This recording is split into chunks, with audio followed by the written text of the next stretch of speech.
Now we're going to look at the prophecies from Nostradamus and Bishop Malachi or Malachi. Most people say Malachi. Here's a fascinating series of prophecies, and when it comes to getting a timeline and trying to understand about when the timing would be, these really will help us sense that the time is near. Nostradamus, he was famous long before he wrote his prophecies. He was famous as a physician who helped cure the Black Plague. He was very much in demand. In the Middle Ages, the Black Plague, most physicians went to the house covered in black garments to shield themselves from the great fear of catching this death. Now, you and I know that the Black Plague was carried by fleas on rats, and that to be bit by the flea was to have it enter your bloodstream, and you would eventually become fatally ill from it. When Nostradamus came to one of these houses, he didn't change his clothes. He wore normal clothes. He went into the house and he made everyone in that family clean the house completely, take all the clothes and bed linens out back, wash them, and hang them in the sun.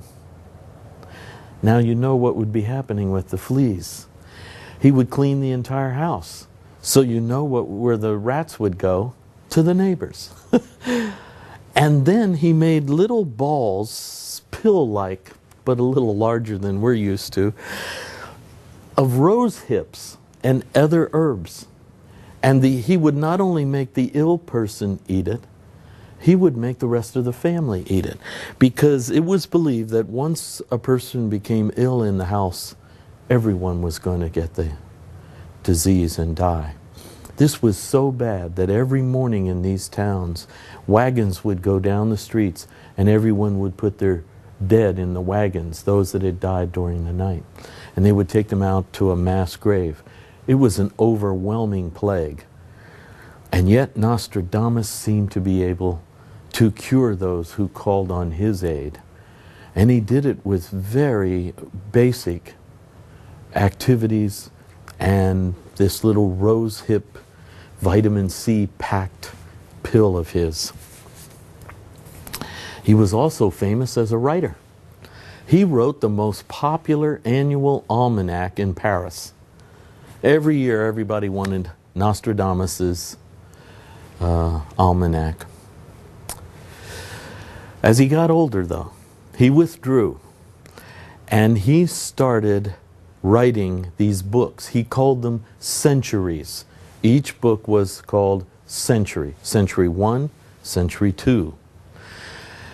And in the first book, he described, secretly he described how he did it. But let me explain why he had to write so cryptically. This was the time of the Inquisition. So he had to be very careful not to be doing anything spooky or of the devil that might attract the attention of the Inquisitor and all of his forces. The other problem Nostradamus had was his parents were converted Jews, so they were always suspect by the Christian powers. Even so, he was a Christian. He followed Christian patterns and traditions, but the inquisitors knew his parents had been Jews. And so he always had a little danger there. So he wrote in quatrains very cryptically, so you couldn't be sure exactly what he said. Here's a quatrain from Century 1, and it is the first quatrain in the first book. Seated alone in secret study, alone at rest on the brazen tripod, a slender flame licks out of the solitude, making possible that which would otherwise have been in vain. So he was doing something on a tripod with a little candle in the darkness that would cause him to go into an altered state.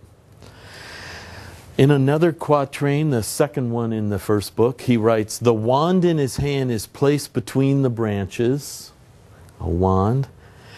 "He moistens the hem of his garment and his foot." This is very similar to what the high priest in Israel was doing. "Fear arises, and a voice sets him trembling in his robes. In divine splendor, a God sits nearby." Somehow he was connecting with the godly forces. The "it" in the second line of the first quatrain, many believe, was either a black mirror, which is a black concave piece of polished metal, or it was a specially prepared tray of water in which mercury, in a little thermometer tube, that mercury would float. And mercury is a very mercurious, strange little quality to it. And he would stare into these and slip into an altered state. And he would start to see visions.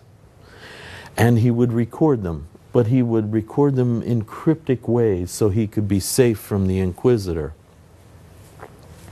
He wrote to his son Caesar that the visions came to him in the manner of, quote, imaginative impressions. It's fascinating because Edgar Cayce suggests that one of the ways for us to expand consciousness is to use our imaginative forces. And here's Nostradamus using imaginative impressions, revealed by God Almighty. So see how he was still very spiritual, but he was opening up to a mystical, metaphysical means of getting insight, guidance, and prophecy. One of his biggest troubles happened that one of his first prophecies was fulfilled while he was alive, right there in Paris. It's the first book, and it's the 35th quatrain in that first book. And he simply wrote it this way, cryptically enough to protect himself for a while, until the events happened and everybody realized what it meant. "The young lion will overcome the old one in single combat on a field of battle. A golden cage, his eyes will be pierced." In a golden cage, his eyes will be pierced. 2 wounds as one, followed by a cruel death. What happened was, Henry II, King of France, loved to joust. Every weekend he had joust matches, just like the NFL.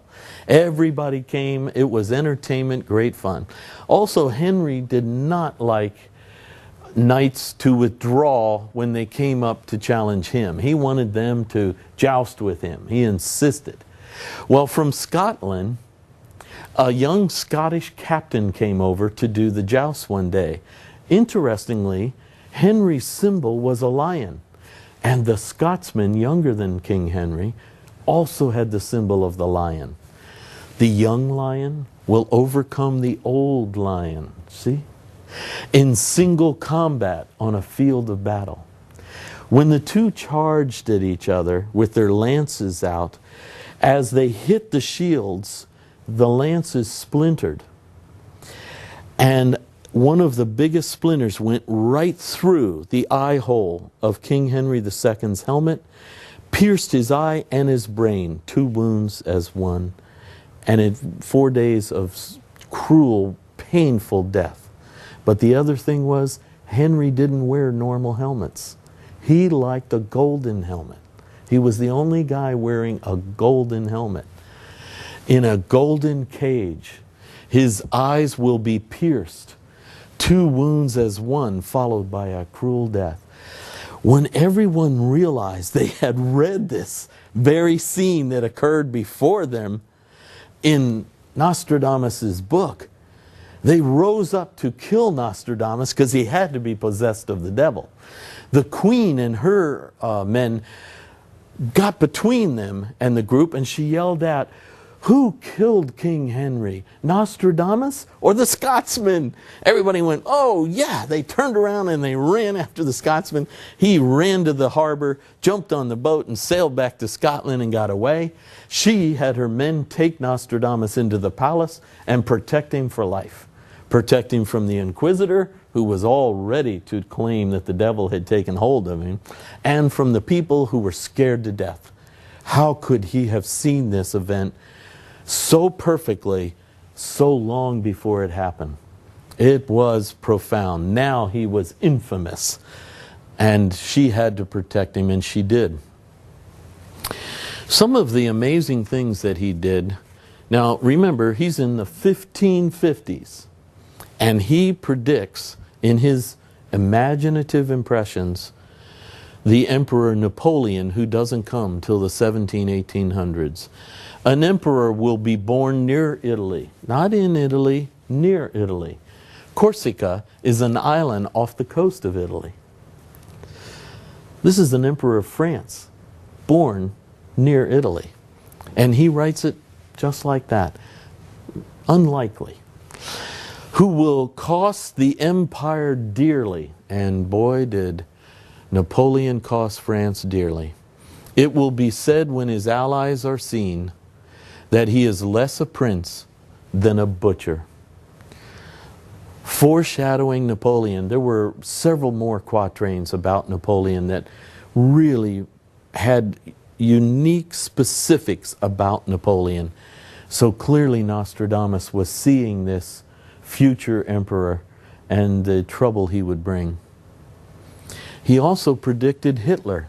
He called him Hister or Ister. Now Hitler's in the 1900s. Nostradamus is sitting in his quiet little dark room in the 1500s, in a spot not too far removed from Venice. Well, that might be the Brenner Pass.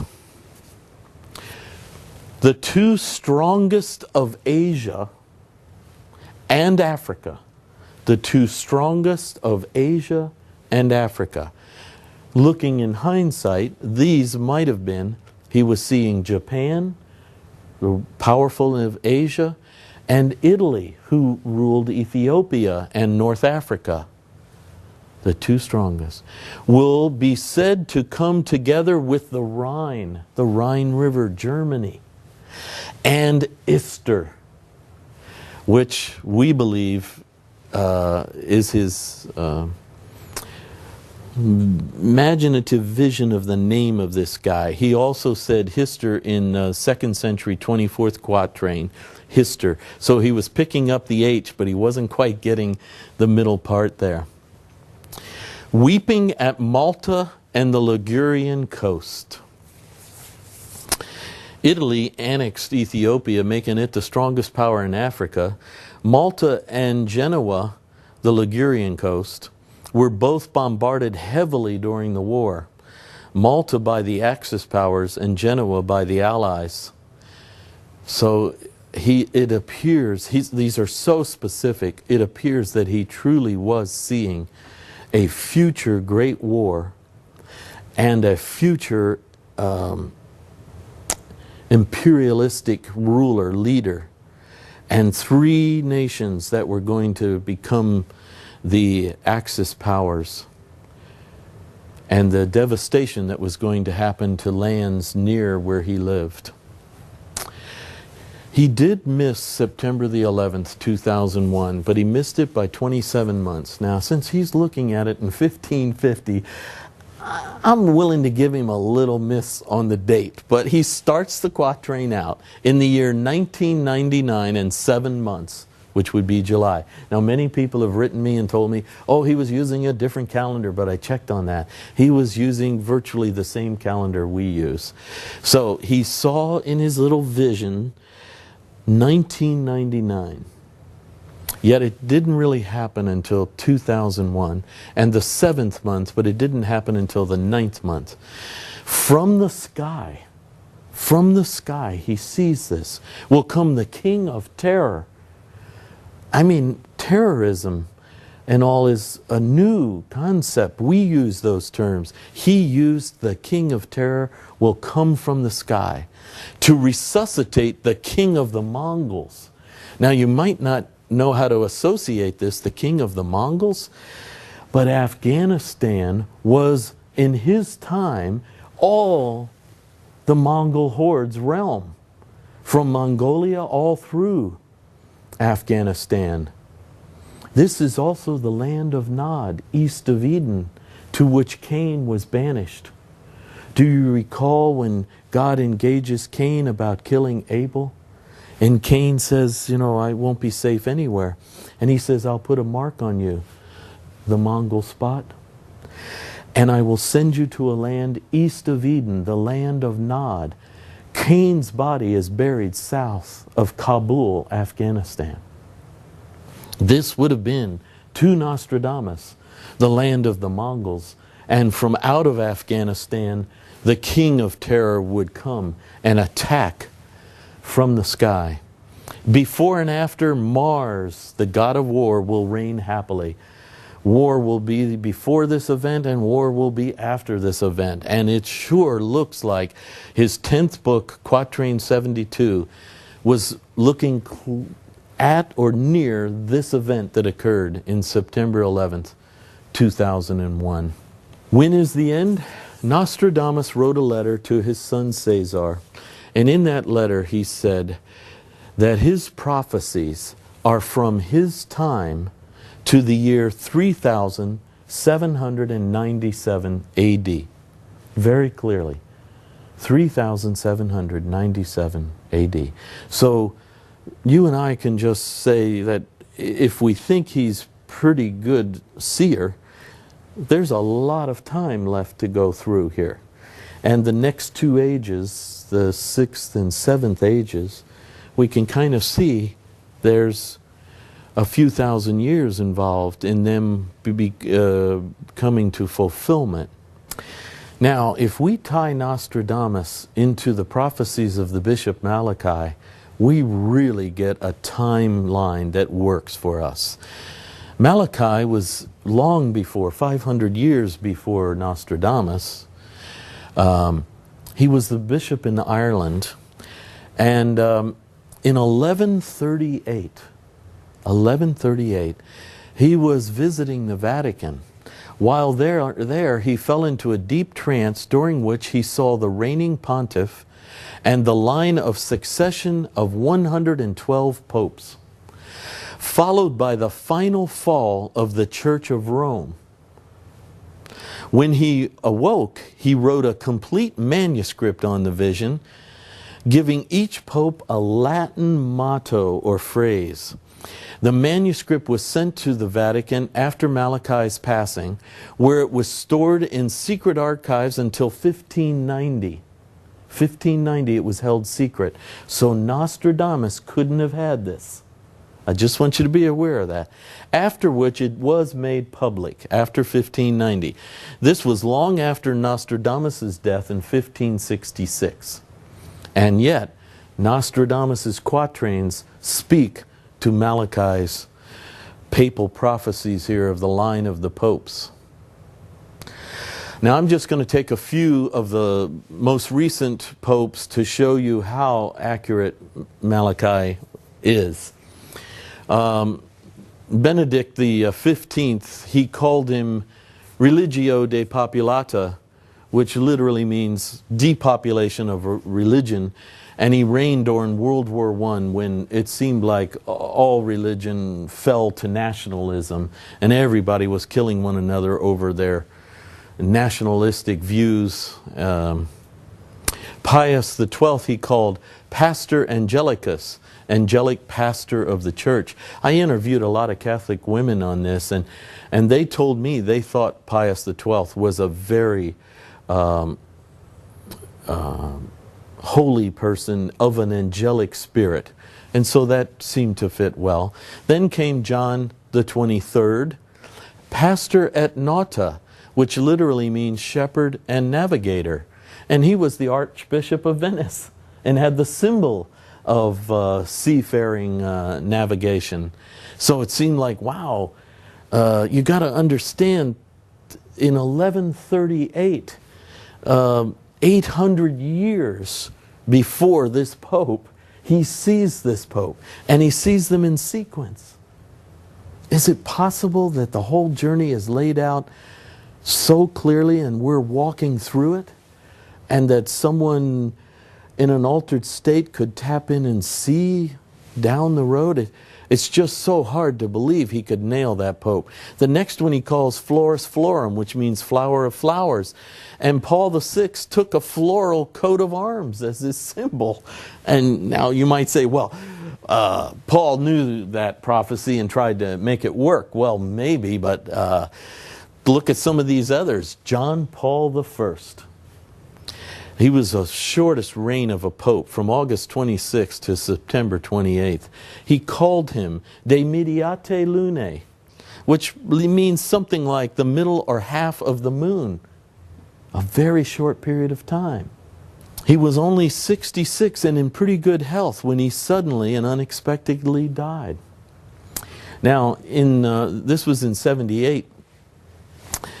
A book was written by the homicide detective in Rome, who was called to the Vatican that night because someone had died. Now, normally the process was you would go to the Vatican, view the body, and sign the death certificate, and that was all there was. There were a lot of old men up in the Vatican, so it was not an uncommon call. This particular night, though, when the homicide detective arrived at the Vatican, he was told that the Pope had died, and he was shocked. Because he was so young, he had just been elected, and he seemed in good health. And he said, well, this is amazing. This is a terrible tragedy. All I got to do is see the body and I'll sign the death certificate. And the cardinals said, we cremated the body. He said, that's against the law. We know, but we're changing the Vatican law to allow for cremation of a pope. And he said, all of his homicide detective skills came to the surface. He whipped out his notepad and started noting inconsistencies. Now he was suspicious. And one of the cardinals, Violat, he really believed this guy couldn't get his story straight. Something's off here. And for them to cremate the Pope was against the rules. Why would they even do it unless they were trying to hide something? So he was very suspicious. Look at this quatrain written by Nostradamus 500 years before. When the sepulchre of the great Roman is found, the day after will be elected a pope by his senate, the senate of cardinals. He will not be approved. Poisoned is his blood by the sacred chalice. Poisoning. Here's another quatrain, 4, number 11. He who will govern the great cape, the Pope, will be led to take action. When John Paul I was elected Pope, in his first talk he said, I will receive the women's delegation from the United States. Well, that wasn't too good to the cardinals, because they were all about women's role in the church.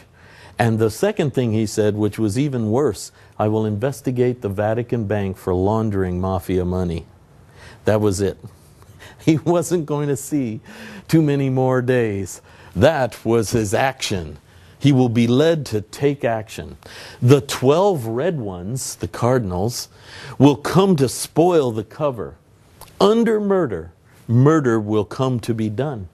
We think that this last line was that he was poisoned, that was murder. Then they cremated him against the law. That was the second murder.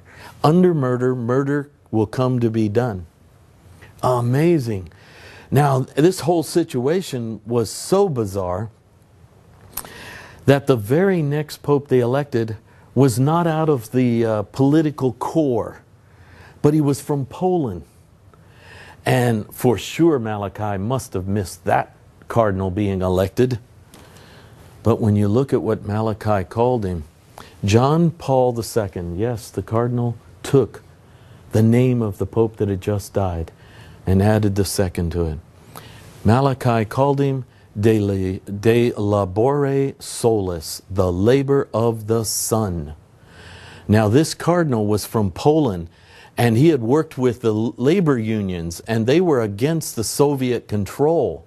So he already had the Soviets against him, and he comes out of the labor unions in Poland, and hundreds of years earlier, Malachi says he will be the labor of the sun. 2 attempts were made on John Paul II's life. One by the Soviets, hiring a Turkish assassin.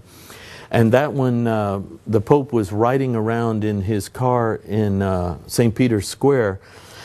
And as he was coming toward the assassin, he saw a little girl with a Fatima medal on. And he bent over to touch her medal, and the gun went off. And the bullet entered him but did not kill him. If he had been standing straight up, it might have. But he bent over. Then he told the doctors, I want that bullet. When you get that out, give it to me. Then he went to Fatima, Portugal, and put the bullet in the crown of the statue of Our Lady of Fatima. The other assassination was made by a monk while in Portugal. Here's the quatrain, coming from the 10th book, 65th quatrain. O great Rome, your ruin comes close, not of your walls, but of your blood and substance. The sharp one of letters, an educated monk, highly educated, the sharp one of letters will be a horrible notch, pointed steel up his sleeve, ready to wound. And what happened was John Paul II was coming down a line, a double line of priests and bishops and dignitaries of the church, blessing them. You know how he would go down like that. And this monk had a knife up his sleeve. And as John Paul II approached, he jumped out to kill him, but only wounded him, and they stopped it. And he lived through it. John Paul II felt like both times he was to be killed, and Our Lady protected him. He felt the Lady of Fatima. He had an intimate, emotional connection with her, that she was watching over him and had protected him from the bullet wound of the Soviet assassin and from the knife. But here is Nostradamus seeing these things hundreds of years ahead and putting them together. Okay, believe it or not, Malachi's lineup ends in our time. There are only 2 more popes according to this great prophecy that began in 1138. The next pope after John Paul II was supposed to be Gloria Olivae, the glory of the olive. Now, all of us, including me, thought it was the Archbishop of Paris, who's a converted Jew, because the olive is the symbol of the Jews. And the glory of the olive would be the greatest leader. But the cardinal that was elected was Ratzinger from Germany. And we thought, well, there's nothing to connect him here. Malachi must have missed. Until the cardinal took the papal name of Benedict. And then everybody was stunned, because the Benedictines have a group called the Olivetans, who have this association with the Mount of Olives. And therefore the highest ranking among them would be the glory of the Olivetans, of the olives. And that would be Benedict, the Pope Benedict. And when he took that name of Benedict XVI, everyone realized Malachi's prophecy came again. Now, I know you can say Ratzinger knew the prophecy and probably picked that name for that, but I don't think so. It's more associated with his own spiritual growth and all. I think it's integrated there. And he himself had a connection with Benedict. And the line of the Benedict popes, the 15th, and now he's the 16th. This is amazing connection with Malachi. Now, after Gloria Olivae is to come Petrus Romanus, and that's the last pope. It literally means Peter of Rome. Everyone feels the implication that Malachi saw is the return of the first pope to be the last pope. Now this isn't unheard of, because in Christendom and Judaism, Elijah was supposed to come before the Messiah. And of course, you know, Jesus told his disciples Elijah did come before the Messiah. It was John the Baptist, and they did not know who it was, and they did with him what they wanted. So the idea that a soul or spirit can return with a spiritual mission is in the historic concepts of these religions. Is it possible that Malachi really was seeing the return of the spirit of Peter of Rome, the first pope? Now you know Peter was executed by the Romans, so he really wasn't the pope at the time. But the church saw that Jesus' comments to Peter made him the established rock of the church, the first leader of the church. And so they considered him the first pope. Pope Benedict XVI is an older man. Our ARE group on our tours went over there and met with him and saw him, and were blessed by him. You know, if he's normal health, he's going to live a normal life, then we're going to see him pass in the future here, and then comes the last pope. And if it is the spirit of Peter as the spirit of Elijah, that'll be very interesting to see. The one thing you can take from this, no matter how it unfolds, is that we are very close to the end of Bishop Malachi's prophecies. That means there's a change coming in the Church of Rome, a change coming that might also be part of a change into a new age, into an age of a different arrangement for spirituality. Very interesting.